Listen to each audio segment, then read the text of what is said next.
নমস্কার দর্শক বন্ধুরা, রেড স্পোর্টস বাংলা আপনাদের সবাইকে স্বাগত। হঠাৎ করে আমরা কেন বুড়িয়াদার আমি এখন এই রকম সময় কেন রেকর্ড করছি ভিডিওটা, এর তাৎপর্য আছে। অবশ্যই আপনারা জানেন যে আমাদের যে রেগুলার যে মামা ভাগ্নের শো, আজকে আমরা ওটা করতে পারি যেহেতু অগ্নির কোনো অন্য কোনো প্রায়ের কমিটমেন্টের জন্য আজকে আমরা সেটা করতে পারিনি। তবে আমি কালকে মামা ভাগ্নে লাইভে থাকবো। তবে বুড়িয়াদা, প্রথমেই যেটা নিয়ে আসি যে গতকাল আমরা চিত্রনাট্য দেখেছিলাম, কি নাটকীয় পরিস্থিতি তৈরি হয়েছিল, এবং আজকে বোধহয় তার সেটারই সিকোয়েন্স 2।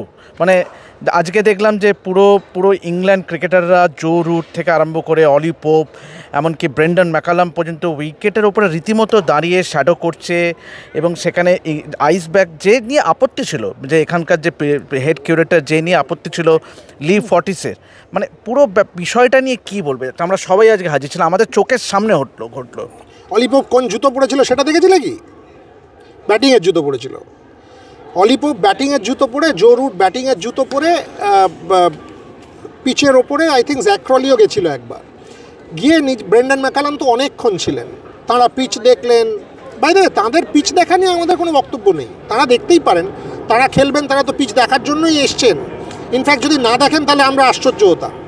বাট যখন তারা পিচ পরিদর্শন করলেন, যখন তারা পিচের ওপরে দাঁড়িয়ে থাকলেন, আপনারা ছবিগুলোও দেখতে পাবেন, তখন কিন্তু লি ফর্টিসকে খুঁজে পেলাম না আমরা। লি ফর্টিসকে গোটা মাঠে বা তার দলের কাউকে আমরা খুঁজে পেলাম না। হয় তিনি লুকিয়ে পড়েছেন, না হলে তিনি খাবার খাচ্ছেন, না হলে তিনি ঘুমোচ্ছেন, না হলে তিনি দেখেও দেখছেন না। সমস্যাটা হলো এটা একটা ডাবল স্ট্যান্ডার্ডের কেসটা বললে কম বলা হয়। এটা একটা ডিসক্রিমিনেটরি অ্যাটিটিউড হয়ে গেল, এটা হলো দাদাগিরি। তো প্রবলেম হলো এটা তো 1947-এর ইন্ডিয়া নয়, এটা আজকের ইন্ডিয়া। একটা চড় মারলে দুটো চড় খাবে, এটা সেই ইন্ডিয়া। চিমটি কাটলে দুটো চিমটি হবে, এটা সেই ইন্ডিয়া।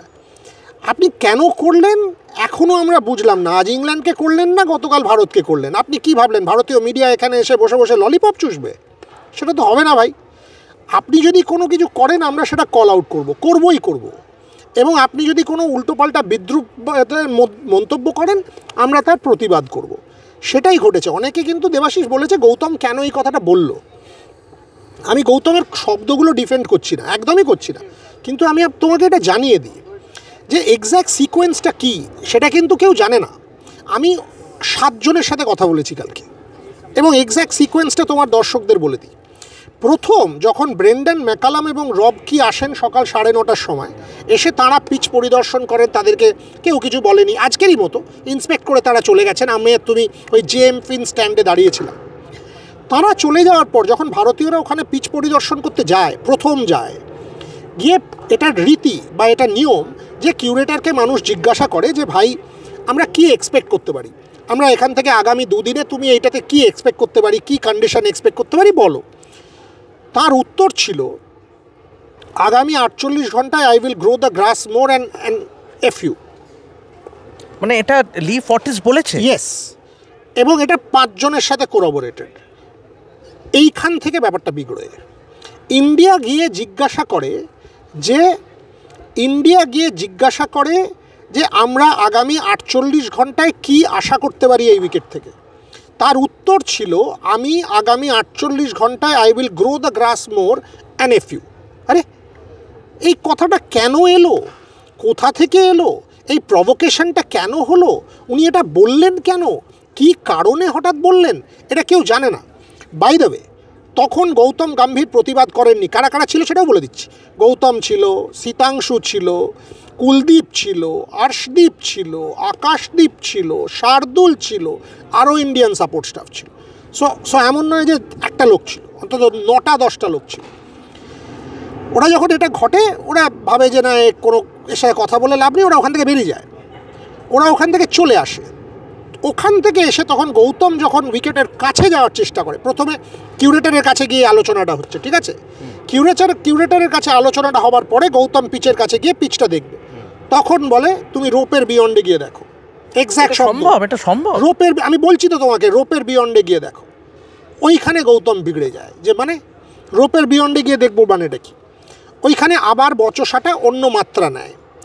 থার্ড পয়েন্ট, তারপর কি ঘটলো, তারপরে এই যে আইস বক্স তুমি এখনও দেখছো, আপনারা দেখতে পাচ্ছেন আপনাদের স্ক্রিনে, ইংল্যান্ডের নেটের পাশেই আইস বক্স রাখা আছে। আইস বক্সটা যখন বলা হয় আইস বক্সটা নিয়ে এসো, তিনি আমরা যেখানে বসে আছি আমাদের সামনেই বাই দ্য ওয়ে হচ্ছে বাউন্ডারি রোপটা, তিনি রোলারের ওপর বসে বসে চিৎকার করে বলতে থাকেন বাউন্ডারি রোপের পেছন দিয়ে ঘুরিয়ে নিয়ে যাও, মাঠ দিয়ে আনবে না। That is when Gautam went and said what he said, groundsman etcetera etcetera, you stay what you are a groundsman। আমি জানি আমরা কী করছি। বক্তব্যটা খুব সহজ, বক্তব্যটা লোকে গৌতমকে যখন বলছে কেন বলেছে, তার প্রি বক্তব্যটা শোনো ভাই, তার কনটেক্সটটা বোঝার চেষ্টা করো, কী হয়েছে সেটা বোঝার চেষ্টা করো, সেটা জানার চেষ্টা করো। তারপর এই যে আমরা ট্রান্সক্রিপ্ট অনেক জায়গায় দেখছি, তুমি দেখেছো ইনঅডিবল, কিউরেটার ইনঅডিবল, কিউরেটার কি বলেছে ইনঅডিবল, কিউরেটার একটা শোনা, তারপর তো গৌতমের দিকটা শোনাবি। আমি তো আপনাদেরকে পুরো ঘটনাটা বলে দিলাম বর্ণনা করে। এবার এইটার পরিপ্রেক্ষিতে আজকে সকালবেলা সবাই আমরা এটাই দেখার চেষ্টা করছিলাম যে পিচে কী হচ্ছে। আমরা দেখলাম আবার ইংল্যান্ডের প্লেয়াররা বহাল তবিয়তে গিয়ে তারা পিচ দেখে চলে এলেন, কোচ দেখে পিচ দেখে চলে এলেন। এখনও তুমি দেখো, আমরা যখন শোটা রেকর্ড করছি, তুমি লি ফর্টিস বা তার ম্যানেজমেন্টের একটাও লোককে মানে খুঁজে কেউ নেই। সো এইখানে যে ব্যাপারটা ঘটলো না দেবাশিস, এইটা পুরো সিরিজের তালটা কাটিয়ে দিল এবং ইন্ডিয়া কিন্তু এটা ভালোভাবে বুঝে গেছে যে এখানে crowd, pitch, curator, player, England সব এক, তাদের সবার বিরুদ্ধে লড়তে হবে। এখন দেখার বিষয় যে যখন ভারতীয় দল অনুসরণ করবে তখন লি ফর্টিসের কি আবির্ভাব ঘটে কিনা, কেননা আজ আর ঘটবে না। উনি বুঝে গেছেন যে এটা 1940-এর ইন্ডিয়া তো নয় যে তার দাদাগিরিটা হবে, আজকে যদি ঘটে আবার তার মাথায় চড়ে যাব আমরা, সেই জন্য আজ আর ঘটবে না। আজ তাকে খুঁজে পাবে বলে আমার মনে হয় না, তিনি তার ঘরে দিবানিদ্রা দেবেন। কিন্তু যে ঘটনাটা ঘটলো আজকেও কিন্তু পড়িয়ে দাও, সকালবেলা কিন্তু লি ফর্টিস ছিল। আমরা যে টুইটটা করেছি, যে ছবিটা, তাতে দেখো যে পরিষ্কার বেন স্টোকস, ব্রেন্ডন ম্যাকালাম লি ফর্টিসের সঙ্গে উইকেট দেখছে এবং উইকেটের ওপরে, এবং রীতিমতো শ্যাডো করলো কিন্তু জো রুট, অলি পোপরা এবং সেখানে ব্রেন্ডন ম্যাকালাম ছিল। এবং তারপরে কিছুক্ষণ পরে আমরা দেখলাম যে ইসিবি, যে ইংল্যান্ড ক্রিকেট দলের মিডিয়া ম্যানেজার ড্যানি রুবেন দৌড়ে গেলেন এবং তাদের বললেন তোমরা এখান থেকে তাড়াতাড়ি সরে যাও, কেননা এখানে ভারতীয় সংবাদ মাধ্যম তোমাদের এটা ক্যাপচার করছে। তো এই পুরো বিষয়টা নিয়ে কি বলবে, যা ইংল্যান্ড করছে, ইংল্যান্ড প্লেয়াররা শ্যাডো করছে, ইংল্যান্ড প্লেয়াররা যাবতীয় জিনিস তারা আইস প্যাক থেকে দেখুন একদম স্কোয়ারে কিন্তু যেখানে প্র্যাকটিস করছে প্র্যাকটিসের ওখানে রাখছে, অথচ ভারতীয়দের ক্ষেত্রে কিন্তু এটা এই ঘটনা ঘটলো। আমি তো কালকে থেকে এই জিনিসটা বলছি যে ডাবল স্ট্যান্ডার্ডসের কেস, ডিসক্রিমিনেশনের কেস, ডেলিবারেটলি একটা দলকে হেনস্থা করার কেস, ডেলিবারেটলি একটা দলকে থ্রো অফ গিয়ার করে দেওয়ার কেস, একটা উদ্দেশ্য প্রণোদিতভাবে ভারতের তালটা কাটিয়ে দেওয়ার কেস, এটা সেই ঘটছে। এবং এখানে যদি প্রতিবাদ গৌতম না করতো তাহলে তার সাপোর্ট স্টাফকে এই ধরনের গালাগালি শুনে চুপ করে থাকতে হতো। এবার একটা জিনিস বোঝো দেবাশিস, আজকে ধরো রেভ স্পোর্টসের কাউকে গিয়ে কেউ রাস্তায় মেরে দিল বা গালাগাল দিয়ে দিল সাপোর্টার, সেখানে তো আমার দায়িত্ব বর্তায় তোমায় দিল, আমার দায়িত্ব বর্তায় আজ তোমার এডিটার ওখানে গিয়ে বলা যে খুঁজছো নাকি, মুখ ভেঙে দেবো, তোমায় যদি আজকে কেউ কিছু করে আমি ছেড়ে দেবো? কত সোজা। ইংল্যান্ড তো কি, আমি এই দেশে 25 বছর আসছি ভাই, চাকরি করেছি এখানে, জানি এদের, তুমি যদি চুপচাপ থাকো এরা তোমার উপর চড়বে, তুমি ডাবল চড়ে যাও। It's like that, simple as that. আমি এক্সাম্পল দিয়ে দিচ্ছি, ম্যানচেস্টারে আমি আর গার্গি শো করছিলাম ওই স্টেশনটার পাশ থেকে, টিতে দুটো ছেলে কমপ্লিটলি মাতাল। আর বাই দ্য ওয়ে এখানে তো টিয়ের মধ্যে বোধহয় 90% ক্রাউড মাতাল হয়ে যায়, গিয়ে মাঠের বাইরে বেশি থাকে মাঠের ভেতরের চাইতে। কত মদ খায়, কেন খায় ভগবান জানে, পুরো টাকাটাই বোধহয় মদে উড়িয়ে দেয়। তো দুটি ছেলে এসে পেছনে এরম দাঁড়িয়ে গেল আমাদের পিছনে, দিয়ে হা হা করে চেঁচাচ্ছে, গাধার মতো চেঁচাক, কিছু তাতে আমার আসে যায় না, চিৎকার করছে করুক। তো আমি তখন কিছু বললাম না, শো করছি। তারপর চলে গেল, আবার ঘুরে চলে এলো, এসে আমাকে এরম করে ধরলো। আমি তখনও কিছু বলিনি, তো ঠিক আছে আমায় করছে, কারণ এর পরের স্টেপটা হচ্ছে থাপ্পড় মারা, কিছু বলিনি। তারপরে গার্গিকে করেছে, সে ইউ বি কি একদম পরিষ্কার, সে বলছে you abused. I said as I said, এটা ছ্যাবলামি হচ্ছে না, সিকিউরিটিকে এখান থেকে একদম দূর করে দেবো ফোট। সো এইটা হচ্ছে ব্যাপার। তুমি যদি এদেরকে তারপরে সুর করে পালিয়ে গেল, তুমি যদি ওদেরকে চড়তে দাও এরা তোমার মাথায় উঠে নাচবে, সেটা করতে দিও না। তুমি আলাদা করে তোমায় কিছু করতে বলছে না, তুমি ভদ্রভাবে ব্যবহার করো। একটা কথা তোমায় জিজ্ঞেস করি যে প্রথম ম্যাচ থেকে কিন্তু হেডিংলেতে আমরাই দেখেছি যে পিচ কিউরেটর কত কোঅপারেটিভ ছিল, বা ভারতীয় সংবাদ মাধ্যমকে যখন ম্যাচটা শেষ হয়ে যায় তখন সেখানে উইকেটের উপরে জিতেও দেয়, মানে তালটা কাটলো কি ওই ঘটনা থেকে, লর্ডসের ঘটনা থেকে কি তালটা কাটলো? না না, ম্যানচেস্টারে তুমি দেখো না, ম্যানচেস্টারে যখন বৃষ্টি হচ্ছিল, বৃষ্টি হওয়ার পরে যখন পিচটা খুলে দেয়, 1 মিনিটের মধ্যে গৌতম গম্ভীর, শুভমান গিল, শীতাংশু কোটাক, সাই সুদর্শন গিয়ে তো তারা পিচ পরিদর্শন করে এরকম হাত দিয়ে ফিল করে, নাকল দিয়ে ফিল করে যে পিচটা কীরকম বোঝার চেষ্টা করলেন। কেউ কথা বলেছে? আমরা তো ছবি তুলেছি আমাদের প্ল্যাটফর্মে, যদি গিয়ে লোকে দেখে। আমরা ইনফ্যাক্ট আমরা তো তখন লাইভ করছি, তোমার মনে আছে? তুমি আর আমি ফারুক ইঞ্জিনিয়ারের শো রেকর্ড করছিলাম, সো তখনই তো পিচটা খুলে দিল। কই একটা কথাও তো কেউ বলেনি। উনি হঠাৎ অসভ্যতা করতে গেলেন কেন? আমি তো তোমায় বলে দিলাম কালকে, আমি যখন প্রথম এই ঘটনাটা করেছি তখনই তৃষাকে একটা ফোন করেছিলাম যে এইটা হচ্ছে ব্যাপার, ও আমায় বললো এক্ষুনি ভিডিওটা করে দাও। So that's how it is.